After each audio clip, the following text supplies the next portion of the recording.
Boom, we're back. 1, 2, 3 wins in a row, guys. There's a story behind this game, a story behind everything, but in the end, tell me that the Trailblazers weren't pissed off that we stole that game from Dame. I'm pumped up, man. I mean, it was just an accumulation of just amazing play in this last 3 games.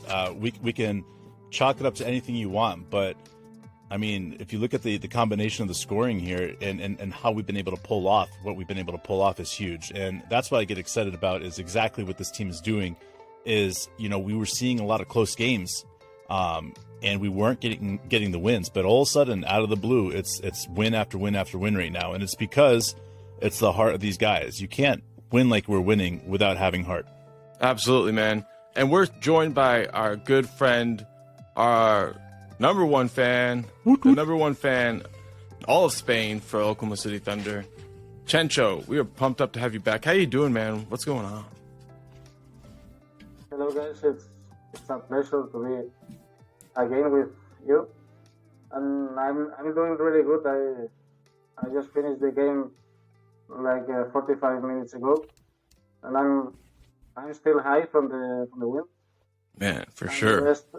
I'm happy because I'm gonna be on vacation from tomorrow on and 2 weeks in January, so we'll be able to record more podcasts. So I'm really happy because we have a lot of fun to talk.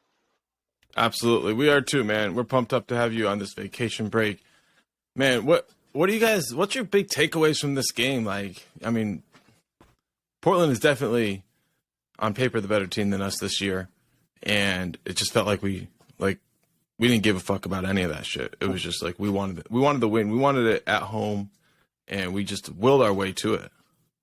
Well, I want to say first thing off, and I know this is going to be blasphemy for most of the NBA, but I think it's time to start talking about Shea being a better superstar than Damian Lillard. And I think at this point of their careers, I think it's one of those moments that you have to take a look at and take a step back and say, could Damian Lillard be doing what Shea's doing with the Thunder? And to me, I look at these two guys and I'm starting to understand and get a true concept of exactly what this team is trying to do. What Damian Lillard said the other day about Shea after he hit the game winner, these are big things. And let's just be honest, you know, we're going to talk about favorite moments and favorite shots and favorite plays that we've seen in the season. But for me, the last 2 nights, man, that we played ball with Shea's buzzer beater was my favorite moment of the season at that moment. You know, you get the buzzer beater followed by all the guys dumping water on Shea and having this great fucking moment, right? And then last night was my favorite play, was my favorite like Thunder player doing something that was spectacular. And that was Poku's put that back dunk, man. That dunk that he put back and he just spread out. He looked so fucking big. He flexed, bro. He flexed. I know. It was like, this is what I need to see from Poku. This is what I need to see from Shea. This is what I need to see from the team. These team wins that we're getting. This is just huge. This is a big moment for this team. For sure. What do you think, Chencho? Yeah, I was more amazed because for Big Up dunk in the final minute. Oh yeah! What the hell? That was crazy. That, you know, it felt like that moment when we realized James Harden was going to be really good.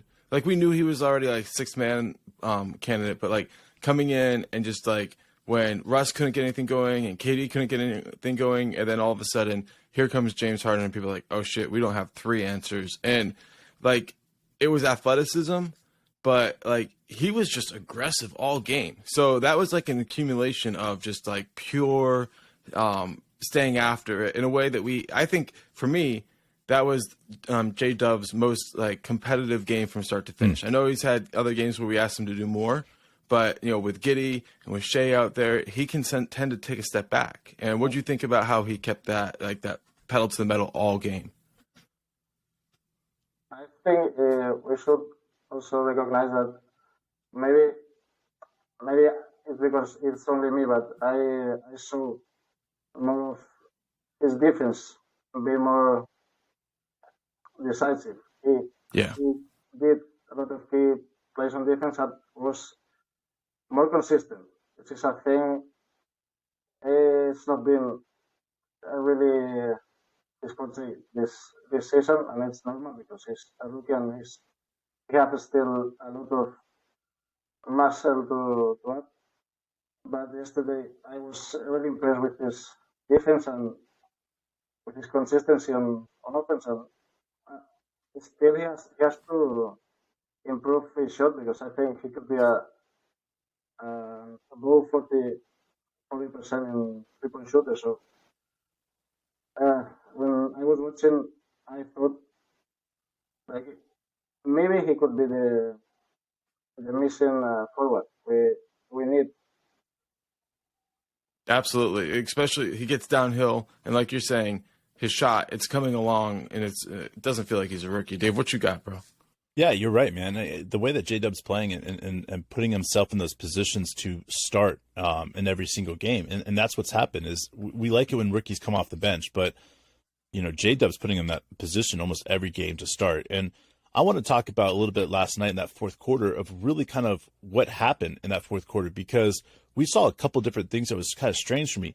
With 5 minutes and 40-something seconds left, we were down by 2 points. It was 91-89, right, man? And like watching this team, I'm like, this is going to be interesting because if we can't score out here, quickly, we're going to have an issue. And then we score another bucket with Lou Dort's nice little jump shot. It was pretty cool to see. And then we don't score for a little bit a while here. But this is what starts happening is that they only score after that point. They only score an Anthony Simons three.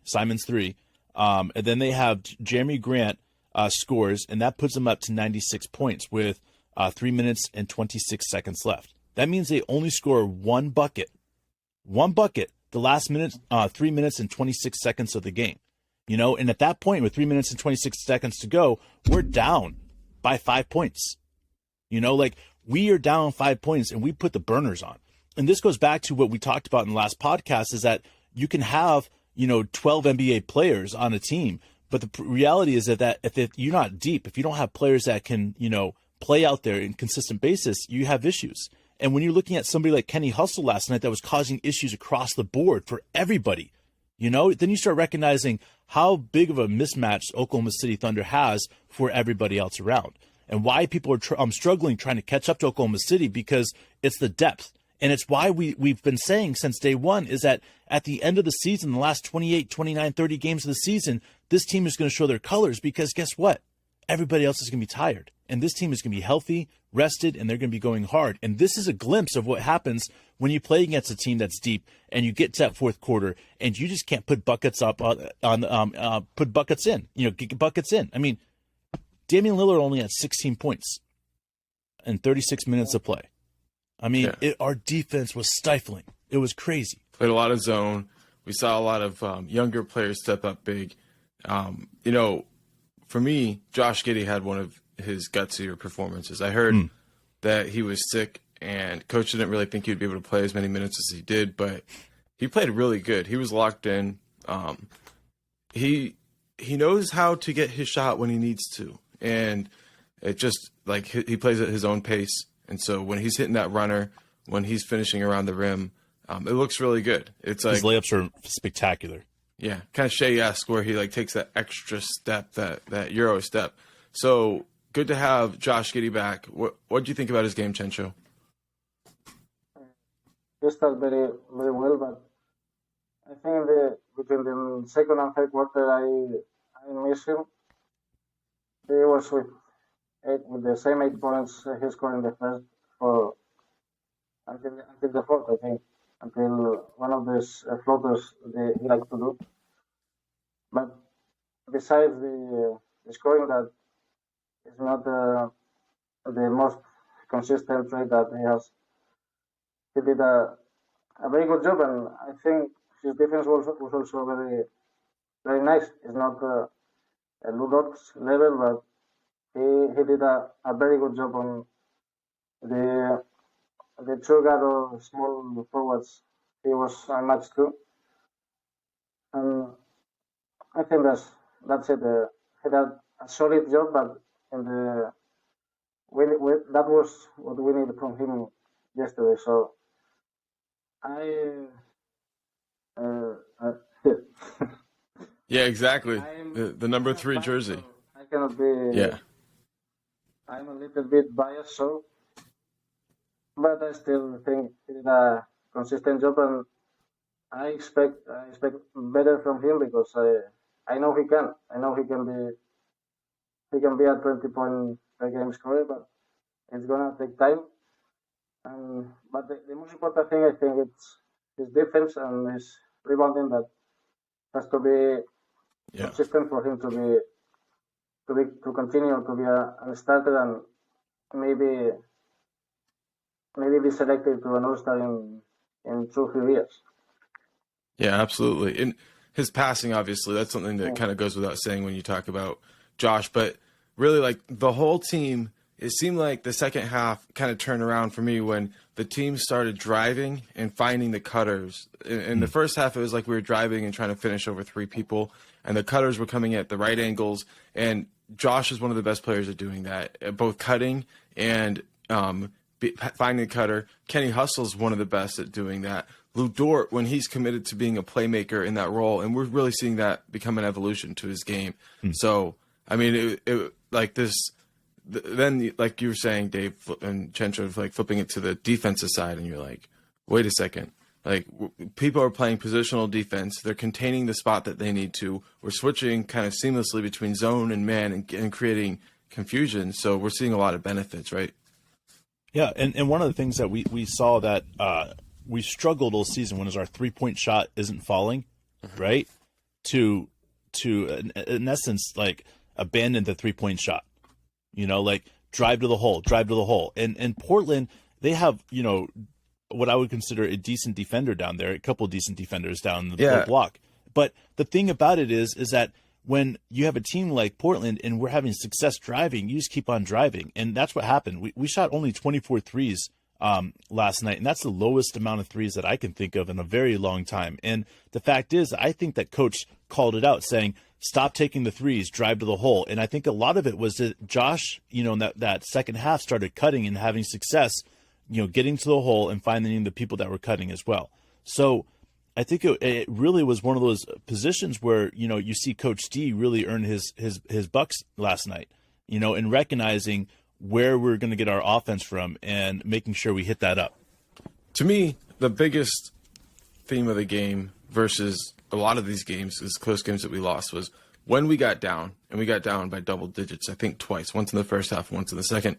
Like, we started executing, whereas it seems like the other games we would get down by 8, 10, 12, then it goes 14, 16, 18, 20, and then we're like, everything it takes to get back from 20. This game, it was like, okay, we need to get a bucket, we're down 10, and we'd go get that bucket, and then we'd start chipping away. I remember one time I looked at the game, and I thought we were down by 18. And then I look back, I'm like, no, we're down by 8. Wow. But it felt like so many times we've been in that situation where, like, we sort of like, it just cascading effect. Bucket, bucket, bucket, bucket, bucket. And then all of a sudden we're fucked, and we might get back into the game, which we usually have been. But now we were able to, like, get down by 5, like you were saying, Dave, with a couple minutes left. And then we still had enough, like, push to take the lead and then play the game from the front position, you know, down the stretch, which we haven't really had that. And so it feels like an accumulation of experience playing these games tight, but also experience with how to avoid getting down into these big deficits. And then, you know, we've won 3 games in a row now, and you can look at each game and be like, those were completely different games, you know? So we're winning in different styles, and that's impressive. Yeah, and when you're looking at the structure and how Coach D is playing different guys at different positions, Kendrick Williams has played a lot against Portland. You know, let's just say it. I feel like Kendrick Williams is the Portland killer. You know, like, he's one of those guys that's going to cause Portland issues no matter, you know, where he's at the rest of his career. So they got some good hustle guys too. So you got to give them credit. Yeah, and you know, we didn't have JRE, we didn't have J Will, we didn't have Baisley, we didn't have a lot of these guys that we've you know, continuously leaned on for the physical play. So seeing how, again, Poku, Kenny Hustle, You had Mike Muscala stepped up for 20 minutes, which is unusual for him. These guys all stepped up, but I was just impressed by the way that we were able to, again, I'm just reiterating what you said. It was attacking the hole and our defense last night. That's what won us the game. And it's not going to be every game like that. But last night, that was the key to victory, was attacking a hole. And then we clamped down on that defense, only allowing one bucket in the last 2 minutes and 56 seconds or 3 minutes and 26 seconds, whatever it is. Like, that's the type of defense that we need to see from this team. And if you're going to, tip your cap to anybody, you got to look at this defensive squad. And it didn't matter who was on the court. It was everybody was playing great defense. Yeah, I think we have to everyone to below 10 points, maybe until halfway the third quarter. So it's amazing. The only player who scored plus 10, I think, was maybe Anthony Simons. I think it was the only one until Nurkic. Yeah, he was shooting well. But we have they have very very nice players. No? They have Young, who's doing a very good season. Nurkic, Simons, Lillard. I think it's remarkable to the defense that we play for every all the four quarters. It was never a moment that they were maybe in the first quarter they were a little bit asleep at the beginning, but for the rest of the game they were playing an awesome defense. Even with the disadvantage that they have in the front court, having Nurkic and Grant as the 4 and 5, and us having, I think, Poku and I don't know who was Dave, maybe as J-Dub played a lot of forward last night. That was a good look, though, wasn't it, with J-Dub at the forward? He defended Grant very well on a couple of possessions. Yeah. Yeah, it was definitely, great to see. I think overall we're looking at a situation where the Portland Trailblazers are leaving these two games really beat up and exhausted. And I feel like we're starting to get back to healthy. Like, we're starting to see some guys come back and we're energized and we're ready to go. So that's an interesting factor, because sometimes getting out these wins, like, you can leave beat up. I don't feel like we are. Like, we're obviously still waiting on JRE to come back. But in the end, that's not rushed at all. Usman Jang, Baisley was suited up and ready to go on the bench. So I'm feeling like, since he was sick previously, like, he's going to be ready to go the next game. We'll see if he gets in the game. But, like, I feel like overall we're finding a place of health entering January. And we'll see overall, like, any single injury could really set us back. So there's no indication that we're, like, in the clear. But a lot of these teams are starting to get beat up. A lot of people are getting sick right now. It's just stuff is going around the league. So we're kind of at this point, like, where we're looking at it and like, what can we count on between, from game to game? Right now, it's obviously Shea. He puts up 27 and it seems like a low number. So we're at a special spot with that right there. Josh seems like he's ready to go. And then we're starting to see some kind of an idea of what the bench can bring for us between Isaiah Joe and Mike Muscala. Like, we're getting sharpshooter minutes, but we're getting defensive play from specialists that seem like they're defensive specialists. But so they're doing both things. And outside of that, from the bench, we mentioned Kenny earlier, but there wasn't a ton of production. Sure. And it was really just about leaning on the right players at the right time and giving the guys who were playing well the ball in spots that made them successful. And you already said it, Dave, Poku, that dunk, but it wasn't just that. He really is just like a menace. Like, not just like, a lot of people can be a defensive menace, but he's also like just an offensive menace, because the way that he like goes after offensive rebounds, and if you don't account for him, he's just slippery, right? And he's learning how to make that an impact on the game for the team. And so I look at it, and some people might say, well, this wasn't his best game this season, but like, for playing doing the right thing to help the team win at the right time. Like, that's really what assesses one of the better games or not. That's not necessarily just a points made or block shots or something like that. Like, he was making the right plays at the right time, and that's what we need to lean on him for.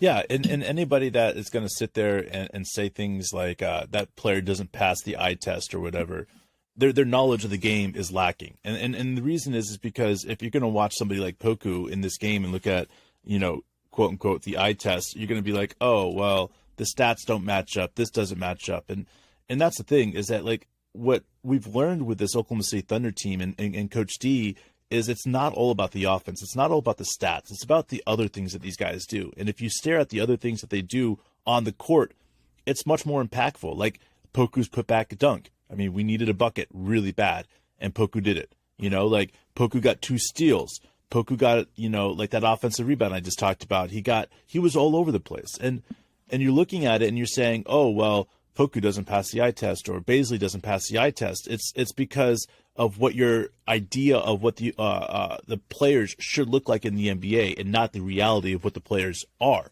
And that's what is so exciting about somebody like Poku, is because you're hearing all these announcers for other teams are like, I never saw this Poku guy coming. Like, wow, what a phenomenal player, and it's right, because he doesn't need to score to impact the game. And when you have somebody that truly understands the game, it's watching him play. It's like, holy shit, look at him pass the ball. Look at him get the offense rebounds. Look at him get the blocks. Look at him get the steals. And it's like, this young man can play. And this young man's going to be in the NBA for a long time. And that's where the difference is. And I think we're just lucky enough that we have so many of these players that are playing for the Thunder that over the next 3 or 4 years, it's going to be like, holy shit, like, where did that guy come from? And, I mean, this is insane. Like, I don't know how deep we can be in 3 or 4 years, but if this keeps on building like it is, it's going to be crazy. Yeah, the problem is when we have to pay that back. That will be the problem. So, Yeah.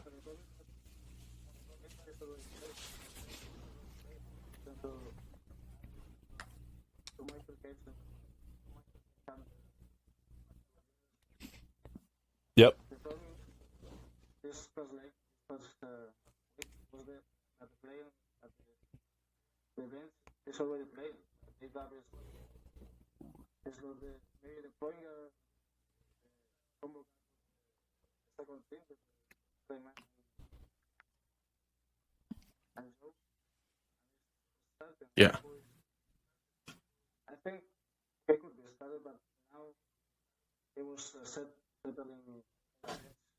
key bench role and is starting also.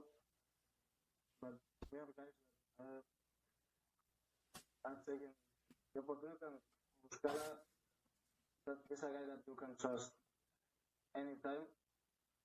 He can be out for 1 week without playing, and he steps up in the court and do it perfect. What we aim to do. Yeah, it's 6 threes over the last 2 games, like not having played much before that. You're right. Cannot play, but they aren't gonna be playing many minutes as you said in previous podcast. But when they play, they have to be ready, and that's the one thing that only can be done by veterans. And here's one. Yeah. The only veteran that we have, and I think we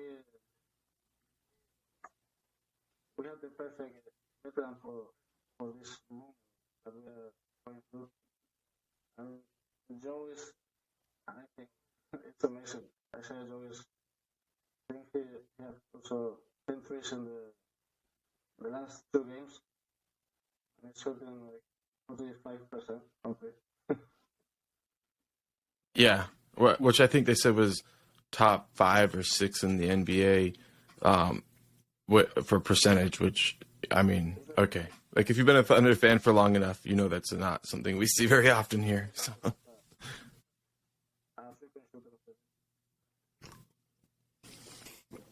2 of them. And then, like you said, to like the veteran mentality of like, you know what you're going to get from effort every time. And you can't think that way without mentioning Kenny Hustle, right? And like this bench unit really just being a steadying hand, and it was able to hang on to the game. And yeah, we saw really the guys who were paid the big bucks close the game for us. But you look at it, it's like undrafted player, a second round pick that was dropped by a different team, added to our team in a trade as a throw-in, undrafted player. That's how our bench unit is made up. So really what it comes down to is it's not about a draft pick or high, value this or anything. It's really what it comes down to is there's a certain DNA. And like you said, Chencho, Mike Muscala is the perfect man for the moment as far as being our veteran. And that's all about DNA, really. It's about culture. And that's what we're hitting with, 5-star for sure. Yeah, and I think it's crucial that we have all these second round and undrafted players that are playing right now. You got Lindy Waters undrafted, Omorari undrafted, Kenny Hustle second rounder, Mike Muscala, Isaiah Joe second rounder or undrafted, whatever, Wiggins second rounder, Dort undrafted, Poku late first round pick, or mid first round pick, I guess 17 or whatever it was. But yeah. This is what we need to see. In order to have sustained success in the NBA, you need to have, especially the new NBA, you need to have your second rounders and undrafted players playing major roles on your team. You see it happening in Toronto with the Raptors, undrafted players that are coming through the system and second rounders coming through the system. And this is how you build a team. You look at some of these teams that are what I call first round heavy, first round pick heavy. Minnesota, it didn't really help them. Like you see all these teams that are like, okay, like we've got all the first round picks, we got the top 5 picks, we got all this other stuff, but they can't get the wins. I mean, look at the Hornets, man. They fucking suck forever, and they get great picks. Like this is what's going on. Like, in order for you to have success, you have to mentor and teach and develop those second round and undrafted players, because when push comes to shove, if Dort was a first round draft pick, right, or even a second round draft pick, he's signing for $90 or even $100 million. But the fact that he's undrafted and he went undrafted to the Thunder, he's going to have more loyalty. And what's going to do that? It's in our DNA. It's in our DNA. It means less money. It means that we can keep on this team longer. Right, and you mentioned Dort as another undrafted player, and when you were mentioning all the players, I was like, let's just finish up the players that played. We got Jalen Williams and Shea. Jalen was drafted at 12. I think Shea was 11 or 12. I can't. He was remember. 11. 11. Okay, so and really Jalen Williams could have been 11. It could have gone the other way around with Jang. But and then you got Giddey, right? And Giddey was the highest pick player on the on the team that was playing. And then as far as Moose goes, his pick number is sort of irrelevant, mostly when you think about like how he came to the team, but mostly how he stayed. He's a second rounder. He's a 44th pick. Okay, but it was like he valued the organization. Yeah. When he stayed, he wanted to stay for a minimum contract. He wanted to do whatever it took. So like these types of things play into it just as much. But when you start looking at it and you say, work ethic is the main thing that we're teaching these people, like professional habits, and they permeate the culture in a way where a guy like Josh Giddey isn't hanging his hat on the fact that he's the highest draft pick. Mm-hmm. He understands his value for the team is how hard he works and like the way that he goes out there and makes winning plays for his teammates. But also, when it comes down to it, like recently, his ability to finish plays at the end of the shot clock, like is making a play for the team. So that's why I look at this and I say, like, you see undrafted players and you see the highest drafted player all buy into the same culture. That's unusual. You just don't see that. Like, that's something you hear some teams talk about, like the Spurs. The Popovich could yell at the Duncan and Robinson and Parker just as much as he could yell at anybody else. Yeah. But this isn't about yelling. This is about mutual respect of going out and doing your job as a professional. So that's why I look at it. What do you think, Chencho, about these professional habits from the young players?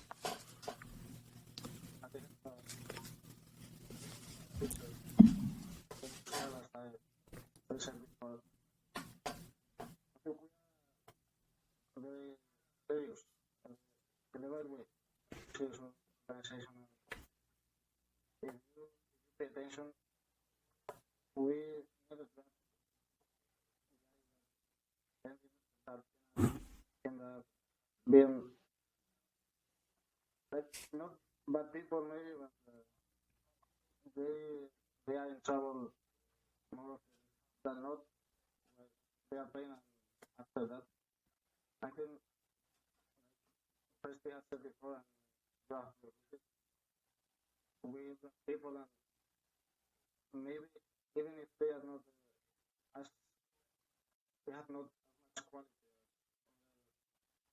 as guys in his range of the draft, but I think they value the work ethic a lot.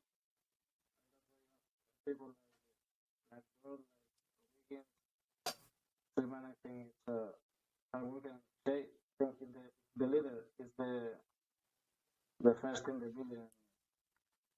The last one, it sets a tone for the rest of the guys.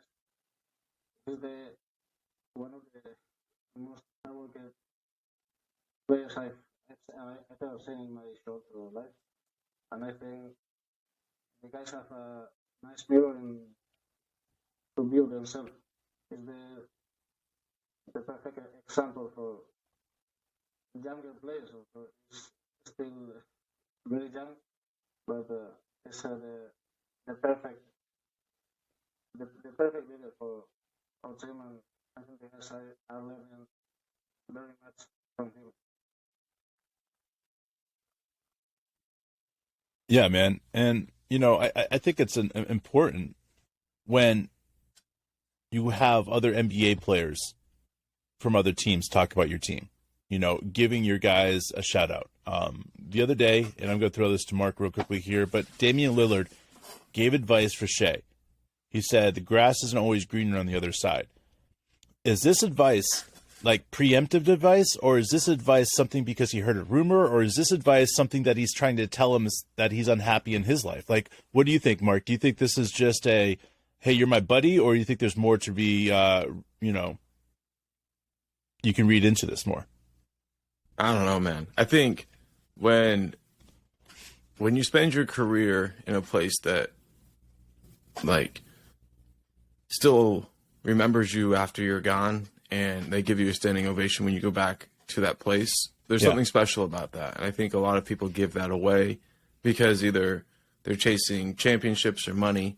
And I think sometimes you can get those things and maybe you don't have that core. I mean, we can think of examples, but in the end, for Dame, what he's been able to do with his career, right? And go from really like a player at Weaver State, that, we'll say under recruited at the very least, right? And then probably almost ignored out of college, and now lead the Portland Trailblazers in scoring. Like, he has some insight about what the types of relationships that you build along the way, and what it means to have a place that, like the Moda Center, that you call home. And I think that's where the advice was coming from, is like, yeah, like it's just not common to stay, but the rewards you get when you have a singular place that you've done this for are much greater than the rewards you get if you're a free agent, or, you know what I mean? I think that's what it must be, right? Yeah. And I'll throw another question back at you, is something I said in the beginning of the podcast, that I thought that Shea has surpassed Damian Lillard as a star. How do you feel about that?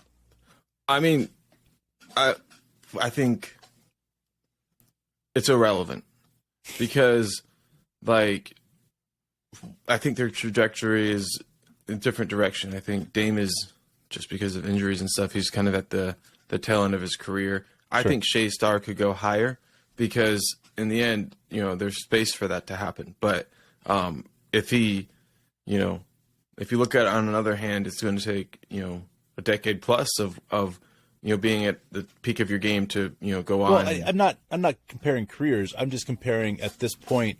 And I would vote Shea as an all-star before I would vote Damian Lillard right now. Maybe, but here, I don't know. I would. I think it's you would vote Damian this year over Shea. I mean, when he's playing, their team is really good.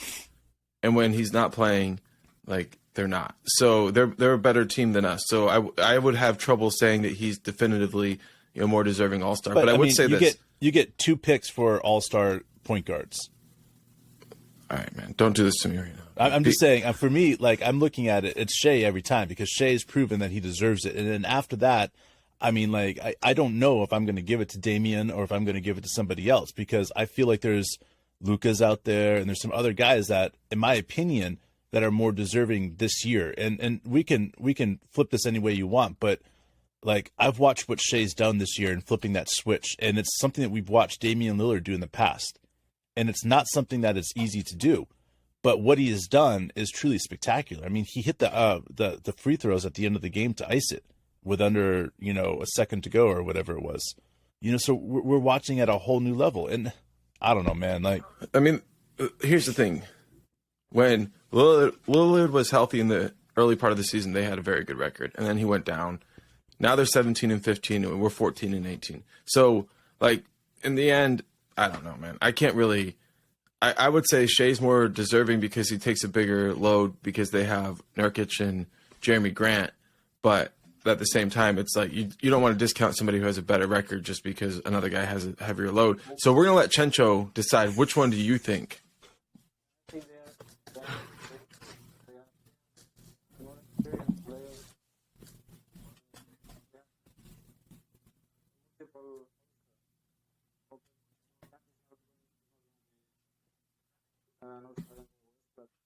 He was last 2 years ago. Simon is better than I thought. Yeah, he is. Yeah. There we go. All right.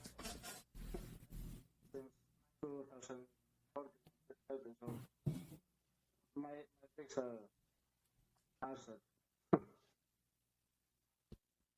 There, yeah, that's. I mean, those are you can't go wrong with those picks. And honestly, I just love the young NBA. The young NBA. Right. It's sexy, dude. There's a lot to love about it, and I think the next generation. I heard Shea talking about he plays the game to set records.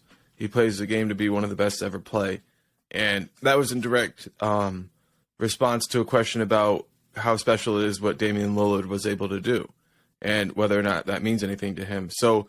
Look, we're looking for it. We're all into have a little bit of PTSD from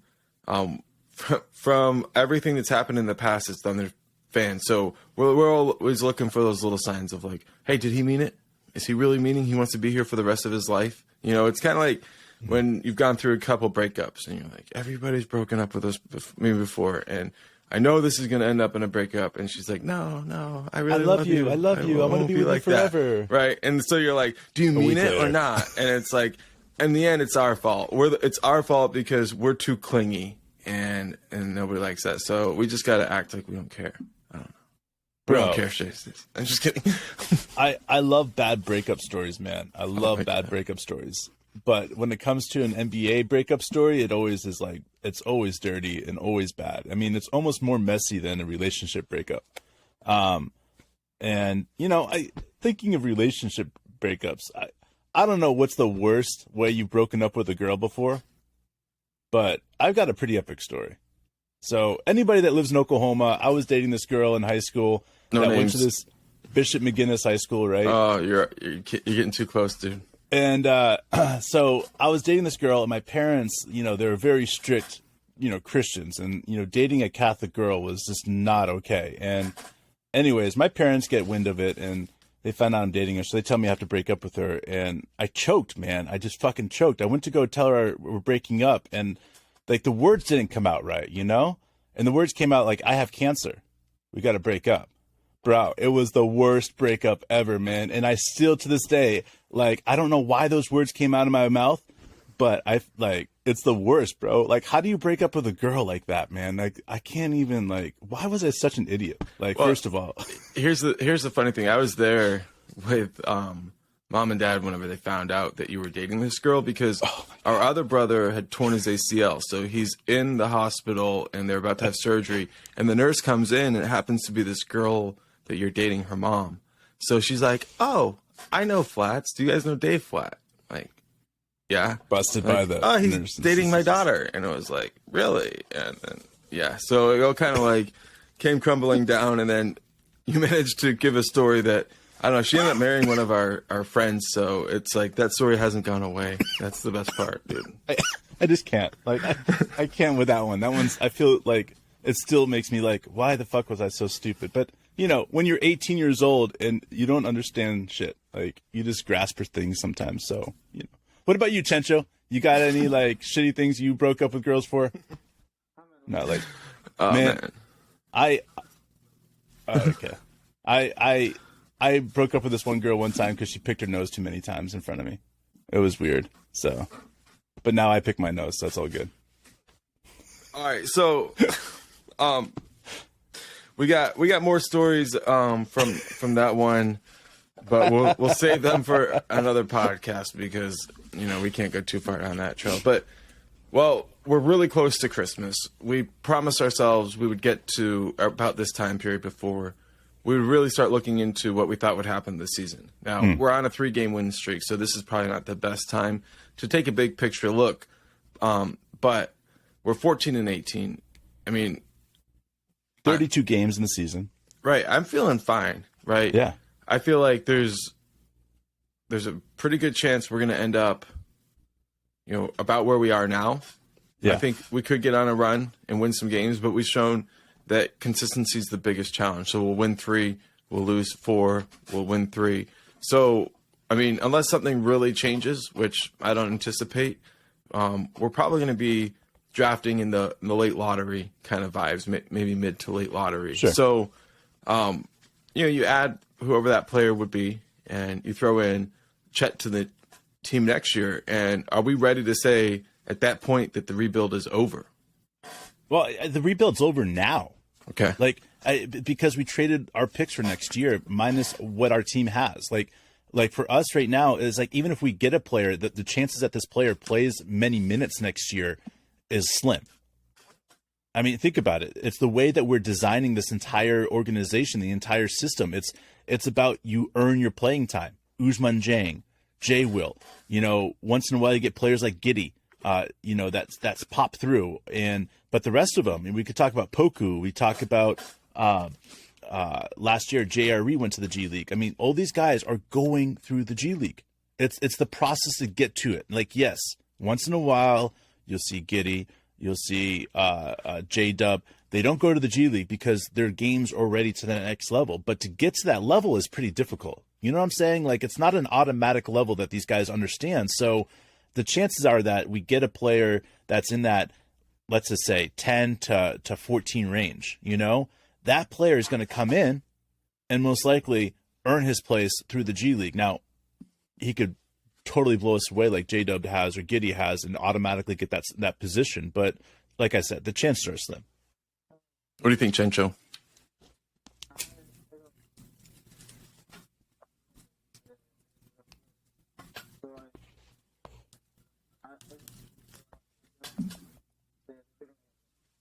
So I think it has to be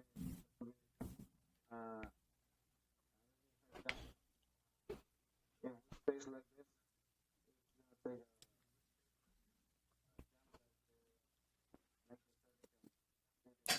4 years ago. So that's like and start maybe not be started, but start contributing since the first day. But who knows? Yeah. I think the position is not good. I don't know. I don't know where we're gonna play.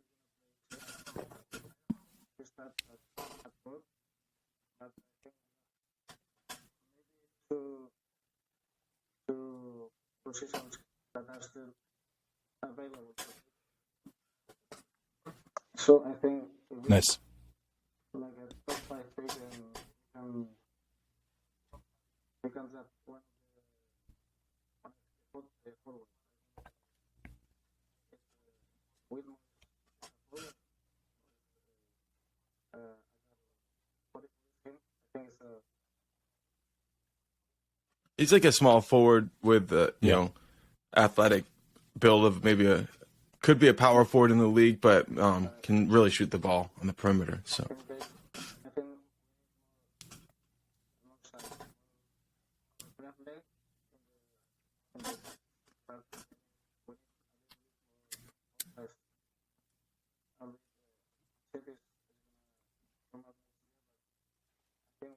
I think big guy. Can be and have size to people. Well, if get a piece of paper and pen, write this name down because I'm going to give you a name of a player that I've been really high about way before the season started. It's Purdue big man, Edey, Eddie, whatever it is. Okay, he's 7'4". All right, he plays really hard defense. He's a big body, and he's going to be available in that range that we're picking. So to me, I'm constantly looking at players like this that fit that big body profile. And I'm not saying that I'm not happy with Poku. I'm not happy with Chet. I'm not happy with these other guys. But having a player like Mike Muscala that goes out there and once in a while plays 20, 25 minutes in the game is needed. And typically having a center like that is big. So as you're looking at big guys, look at the Purdue's big man. He's pretty fun to watch. I mean, big guys, yes, I'm with you guys, but versatility, right? That's what we see in Chet. That's what we see in Poku. We want like multiple positions. So, like, I wonder. And young. I like him young. Yes, we know that about you, Dave. That's for sure. Stop it. But yo, man, so we definitely are seeing this team kind of be put together. We realize that anything can happen, injury, shutdown, whatnot. But we're seeing a lot more competitiveness, when this team isn't at full strength than we've seen before. So it's a really great point in this season. We should enjoy it. We don't know how long it will last. We've had a couple of seasons that were, I think about this point, we were feeling pretty solid. And then, but no big deal. There's a lot of good vibes right now. And we're watching, Kenny and Mike and Isaiah Joe kind of help be glue players while the rest of the guys figure this out. And, like, their minutes were key. They were crucial. Yeah. But you got to tip your hat to, like you said, Dave, Shea, the way he closed the game. Giddey being full strength and playing defensively like he was capable, like you were mentioning, Chencho. So many big things from so many big players. Jalen Williams dunk, Poku's dunk. I mean, you guys were all over it. And then obviously Lou Dort staying aggressive, irregardless of all the noise. It was a team win. Coach was on top of that. You guys got anything else to add? I mean, this was one of the highlights of the season for sure. To say, they have to say how big of a game that was for Dort. He's just turned the page from the beginning of the season when he was shooting a lot and not very efficiently, and now he's playing very smart. He's attacking the rim when he needs to because opposing teams now kind of respect his 3-point shooting, and he's taking very good shots in mostly. And yesterday was, I think, I don't know if one of the best games of his career, but one of his best games all around this season because his defense was amazing on Lillard for all 4 quarters, and his offense was really efficient.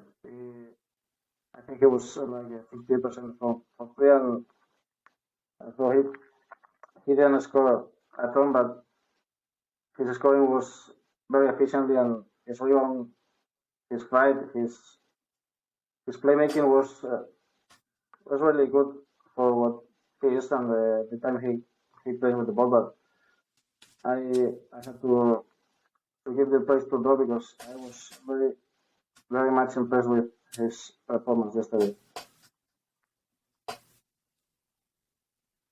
Yeah, absolutely. Dave, go ahead. Yeah, man. And first of all, got a few things here. Chencho, thank you for fucking joining us. We love having you on the show. Want to have you back again for sure.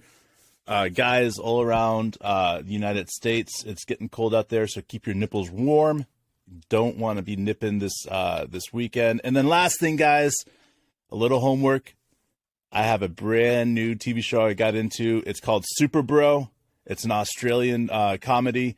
If you haven't seen it, it's on Netflix. It's fucking hilarious, and you need to take a little time to try to figure out if you're going to like it, because if you don't know anything about Australian comedy, then you're really missing out, because Australian comedy is top-notch, and it always gets me a good laugh. So definitely check out some Australian comedy, guys. Yeah, for sure. And, I'm looking at the box score, and I'm realizing we forgot to mention Lindy Waters knocked down really one of the biggest shots of the game. That three gave us the lead for the first time. So I feel bad when I forget to mention a player like Lindy getting out there, playing big, minutes. So big team win from everybody, and awesome to have you on the show again, Chencho. Hell yeah. Dave, way to go, man. You guys hung in there while I was late and everything. You guys got this thing going. We're good, man. We're good. All right. Well, we'll be back soon. We appreciate everybody joining us. I'm thinking, Dave, we're going to be done till after Christmas, right, bro? Yeah, let's get back on after Christmas. Why don't we take a nice little holiday break? And I mean, Christmas is on Sunday, and then we got a game Monday, right? I don't know. I gotta look. I don't know. I haven't looked either. So, all right, let's just enjoy the holiday, guys. All right, we'll let you know when we're back on. We'll be in touch with you, Chencho. We'll hopefully have you on for that show too. That'll be exciting, man. So join us, everybody. Join us. We do not want you to miss the next show. We hope that you guys enjoy the holidays. Have a very Merry Christmas. Love you guys. See you soon.